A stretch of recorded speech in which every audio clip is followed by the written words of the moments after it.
काय मग मंडळी, तुमच्यापैकी कोणाकोणाला पिठलं आणि खिचडीचा बेत आवडतो? झणझणीत पिठलं आणि खिचडी ही तर कधीही खायला आम्ही तयारच असतो. खिचडी म्हटलं की माझ्या घरामध्ये पिठलं किंवा कढी ही हमखास बनतेच. पिठलं प्रत्येक भागामध्ये करतात, परंतु आमच्या भागामध्ये असं बेसन पीठ हाटून पिठलं तयार केलं जातं. चला तर मग अगदी साधी सोपी रेसिपी आहे. इथे कढईमध्ये भरपूर असं तेल घालून घ्यायचं आहे. तेल घालून झालं की त्यामध्ये एक कांडी अख्खी जी लसणाची आहे ती चिरून यामध्ये घालून घ्यायची आहे. लसूण चांगला ब्राऊन झाला की यामध्ये जिरं अर्धा चमचा आणि मोहरी 1 चमचा घालून घ्यायची आहे. नंतर अर्धा चमचा हळद आणि 1.5 चमचा लाल तिखट घालून मग आपल्याला जेवढं हवं आहे तेवढं पाणी घालून घ्यायचं आहे.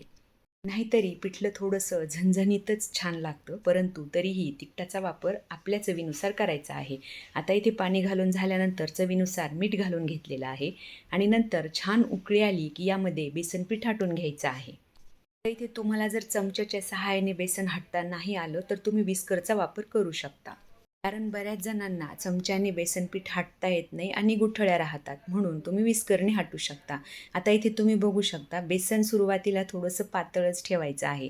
बेसन हाटून झालं की यामध्ये भरपूर अशी बारीक चिरलेली कोथिंबीर घालून घ्यायची आहे. बेसन हे नेहमी थंड झाल्यानंतर घट्ट होतं, त्यामुळे जेवणाच्या आधी अर्धा तास बनवायचं असेल तर थोडंसं पातळसरच ठेवायचं, म्हणजे खूप घट्ट होत नाही. इथे तुम्ही बघू शकता अशा पद्धतीने बेसन हाटून घ्यायचं आहे. तुम्हाला जर माझी ही बेसनची रेसिपी आवडली तर माझ्या चॅनलला लाईक, शेअर आणि सबस्क्राईब नक्की करा आणि हो, सपोर्ट पण करा. धन्यवाद.